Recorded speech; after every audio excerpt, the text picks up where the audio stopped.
की महिम दरगाह में आई हूँ बिकॉज़ बहुत ही ज़्यादा परेशान थी। ये 3 लोगों ने मुझे बहुत ही ज़्यादा मेंटली टॉर्चर कर रखा है। राशि गोरे ने तो ये कहा कि राखी बीमार है, गेट वेल उनका देश को भला मैसेज भेजो। और शर्लिन चोपड़ा और आदिल खान दुरानी जो मेरे हस्बैंड हैं, इन्होंने सबने मिलके मुझे एकदम बहुत ही मेंटली टॉर्चर किया है, बहुत ज़्यादा ही परेशान कर दिया है।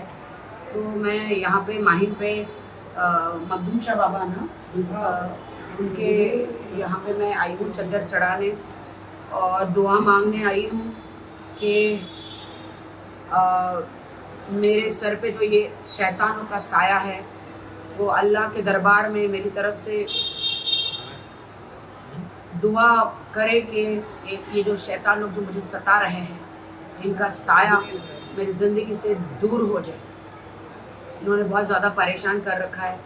झूठ झूठ झूठ का पहाड़ इन लोगों ने तीनों चारों तरफ से इन लोगों ने मेरे पे एलिगेशंस, पूरा झूठ का पहाड़ इन्होंने मेरे पे डाला है।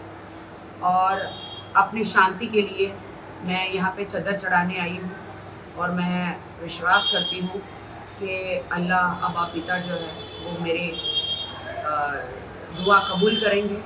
और जो मेरा बुरा चाहते हैं, जो शैतान तो खुद आता नहीं है लेकिन मनुष्य के अवतार में आता है, इनके अंदर आकर वो मैं एक नमाजी लड़की, 5 टाइम नमाजी लड़की को, और मैं खुदा में मैं मुस्लिम हुई हूँ और मैं नमाज में हूँ और मैं इस्लाम में हूँ, तो मुझे सताने आया है कि मैं डर के भाग जाऊँ। लेकिन मैं शैतान को कहना चाहती हूँ कि अल्लाह के सामने तो सब जल के राख हो जाएंगे, चाहे शैतान हो चाहे ये 3 तिगाड़ा, सबका काम बिगाड़ा, ये तीनों की जोड़ी हो। तो बहुत परेशान कर रहे थे, इसलिए मैं यहाँ पे आई। मैं शुक्रगुजार हूँ आपकी बहुत ज़्यादा तहे दिल से। देश की जनता जो है आदिल खान दुरानी का जो भोले चेहरे के पीछे का जो शैतान है वो नहीं पहचान पा रही थी। मैसूर वालों को मैं हाथ जोड़ के कहना चाहती हूँ कि मैसूर वाले, आपको ही पता है कि 8, 9, 10 केस जो है मैसूर में दर्ज है आदिल खान दुरानी, जो मेरे हस्बैंड आदिल खान दुरानी के खिलाफ। और इतनी सारी लड़कियां, महिलाएं हैं जो आदिल ने ऐसे अश्लील वीडियो बना के वो जो बेच रहे हैं, इंक्लूडिंग मैं तो उनकी जोरू हूँ, उनकी बीवी हूँ, मेरे भी बना के भेजे हैं, वो बेच रहे हैं, वो बना रहे हैं, उनका ये पेशा ही है। तो मुझे जरा बताएंगे मीडिया को क्या क्या है ये राज। देखिए आदिल खान दुरानी, मैं आपको बताना चाहता हूँ कि ऐसा चेहरा एक ऐसा शैतान का छुपा हुआ चेहरा है जो अभी दुनिया के सामने आया नहीं है। वो सिर्फ लड़कियों को, लोगों को खाली इस्तेमाल करता है, यूज़ करता है। मुझे, मेरे दोस्त को उसने यूज़ किया, उसने 7.5 लाख रुपए हम लोगों से लिए। उसके बाद वो अभी क्लियर मुकर रहा है कि हम पैसा देंगे नहीं, जो करते बने आप लोगों से कर दिए। पहले उसने राखी को मैंने हमेशा अपनी बहन की तरह माना है, बहन की तरह समझा है। और ये जिसकी भी बीवी बनी है, जिसकी भी बहन बनी है, वो खुशकिस्मती है, इंडिया की स्टार है, जिसकी इज्जत मिल रही है, लोगों को वो हजम हो नहीं रहा है। तो अभी हमने आदिल खान दुरानी के अगेंस्ट केस फाइल किया है, आप ये देख सकते हैं, पुलिस स्टेशन में केस फाइल किया है। इसमें हमने पूरे डॉक्यूमेंट भी लगाए, पुलिस रिसीविंग भी है, नीचे आप क्लियर देख सकते हैं, जिसमें जो हमारे चेक है, आप देखिए 4 लाख का चेक की कॉपी है जो आदिल खान दुरानी के नाम से बैंक ऑफ बड़ौदा में 7.5 जी कैश भी अमाउंट था, 7.5 लाख, जो ब्याज मिला के लगभग 15 लाख के आसपास हो चुका है। तो मेरी जिंदगी की मेहनत की कमाई जितनी भी थी वो आदिल दुरानी ने ले ली है। और मैं आप लोगों से रिक्वेस्ट कर रहा हूँ हाथ जोड़ के कि ऐसे आदमी को सपोर्ट नहीं करें, उसको सलाखों के पीछे करें। कितनी मेहनत से जिंदगी मेहनत की कमाई को आदिल दुरानी ने बर्बाद कर दिया है। अब मैं उसको कोर्ट में खींच के रहूंगा। लॉयर काशिफ अली एडवोकेट मौजूद, मैं जिस दौर से गुजर रहा हूँ, आज मैं जिंदा नहीं होता, अगर राखी नहीं होती तो मैंने इनसे कहा साथ मिलकर बात करेंगे और आदिल से बदला लेके रहेंगे। अब हम पीछे नहीं हटेंगे और आदिल दुरानी को दोबारा जेल जाना पड़ेगा। वो अभी बाहर आया है, अब वो बचेगा नहीं। ये जो सामने बना रहता है उसकी असलियत मैं आपको बताता हूँ, आदिल दुरानी की असलियत क्या है। रिकॉर्डिंग नहीं है आदिल की, आपको पहचान नहीं, आवाज आ रही है आपको?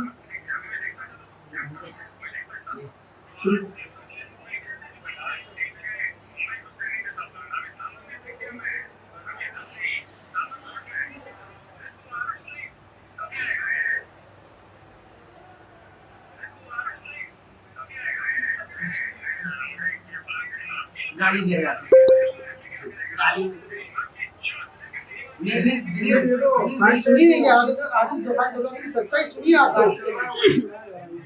जो लड़कियों का मिसबिहेव करता है सुनिए। इस गाली से मालूम पड़ता है कि लड़कियों की इज्जत उसके दिमाग में उसके बाद ये देखिए जब पैसे का उससे बोला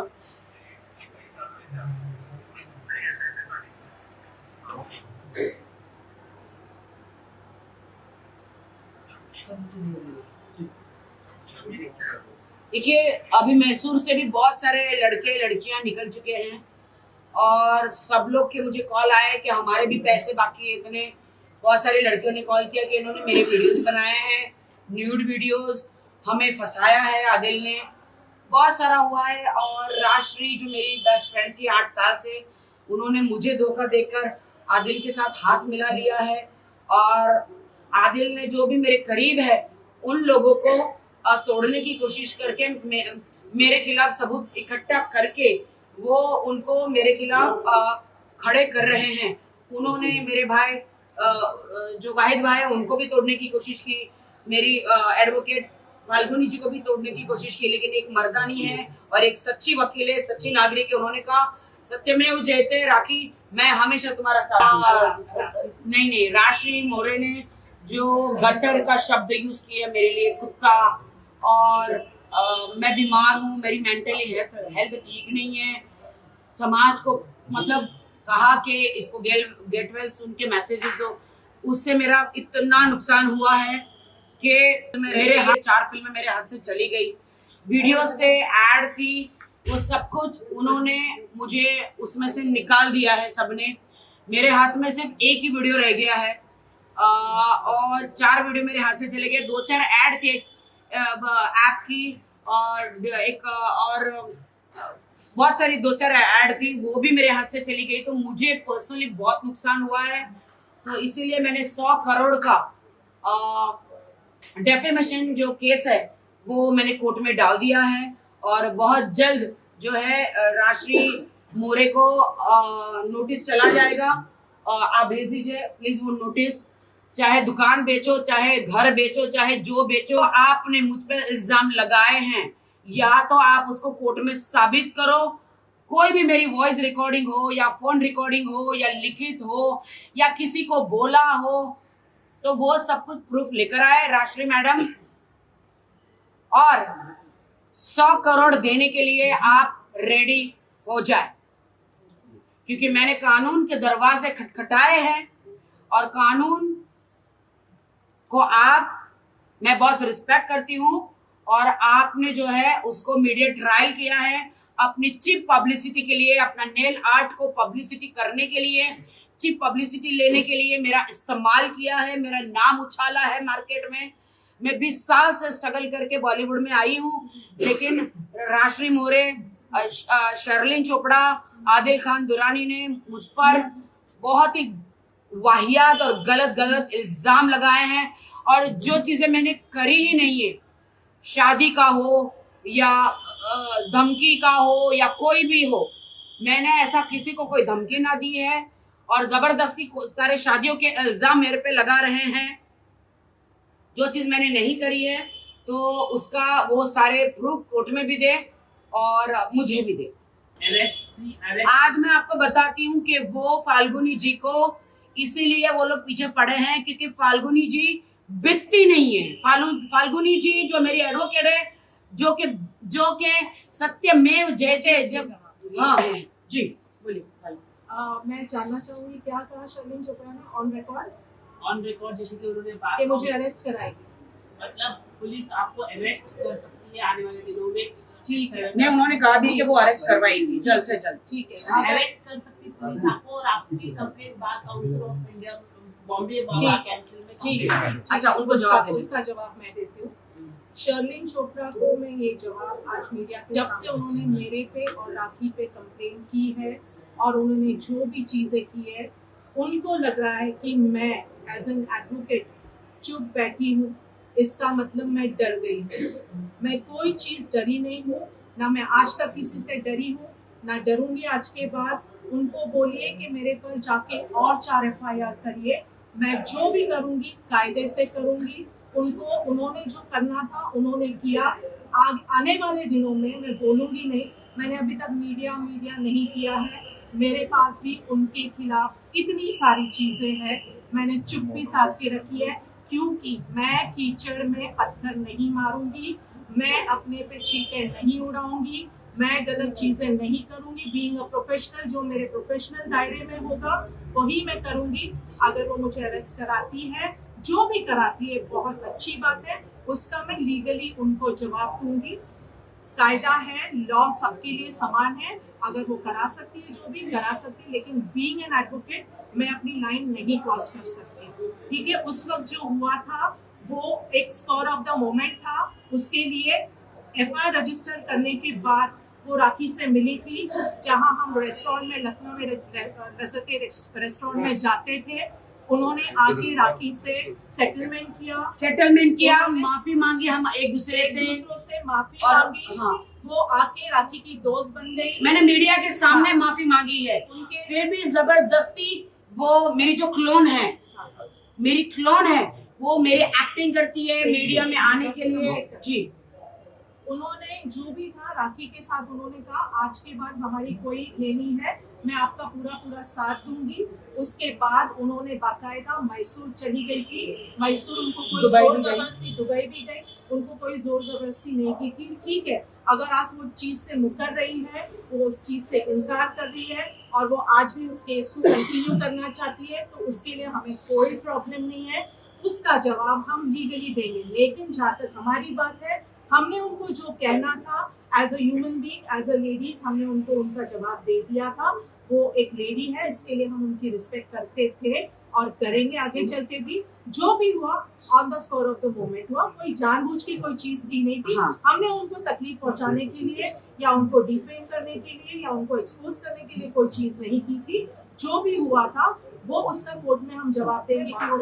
मैं शर्लिन जी को एक रिस्पेक्टफुली जवाब देना चाहूँगी। हाँ। शर्लिन जी, अगर आपने बात की हमसे, आपने जो भी एक्सेप्ट की, ठीक है, आज के बाद अपना कुछ नहीं रहेगा, अगर फिर भी हम उस चीज को कंटिन्यू करना चाहते हैं, हम उसके लिए आपकी बहुत रिस्पेक्ट करते हैं, तहे दिल से रिस्पेक्ट करते हैं, करो कंटिन्यू। लेकिन हम कायदे का जवाब कायदे से देंगे। लेकिन फाल्गुनी ब्रह्मभट्ट एडवोकेट अगर चुप बैठी है, इसका मतलब वो नहीं है कि वो किसी से डरती है। चुप इसलिए मैं बैठी हूँ कि मेरी एक रेपुटेशन है, मैं वकील जो हूँ, मेरे प्रोफेशन में मेरी इज्जत है, मेरी सोसाइटी में इज्जत है, और मैं उस वजह से चुप हूँ क्योंकि मैं शराफत से जिंदगी जीती हूँ। मुझे अपनी जिंदगी में पब्लिसिटी पाने के लिए तमाशे नहीं करने पड़ते। मैं तमाशा कभी नहीं करूँगी, मैं कायदे वाली इंसान हूँ और कायदे सर जवाब दूंगी मैं। लेकिन शर्लिन चोपड़ा जी, मैं चुप हूँ, इसका मतलब मैं डरपोक नहीं हूँ। जिस दिन एक शरीफ औरत खड़ी हो जाएगी आपके खिलाफ, मैं एज अ लेडी अब बात कर रही हूँ, मैं एज एडवोकेट, जिस दिन शरीफ औरत आपके खिलाफ खड़ी हो जाएगी, आपको उसका जवाब देना भारी पड़ जाएगा। शर्लिन चोपड़ा, ये राष्ट्रीय मोरे लोगों को भड़का रही है तुम्हारे खिलाफ। हम कायदे से जाएंगे, हमें कोई ऐसा स्टेटमेंट नहीं करना, हम उनकी रिस्पेक्ट करते हैं, हमेशा करते हैं। वो आज भी चाहती है मीडिया के साथ आके बैठना और वो सुलझाना चाहती है, जैसे पिछली बार उन्होंने सुलझाया था, उन्होंने हाथ मिलाया था, उन्होंने हमारे साथ कॉफी पी थी, उन्होंने जो भी अब बाद में पलट गई, मीडिया बाइट होने के बाद पलट गई शर्लिन चोपड़ा।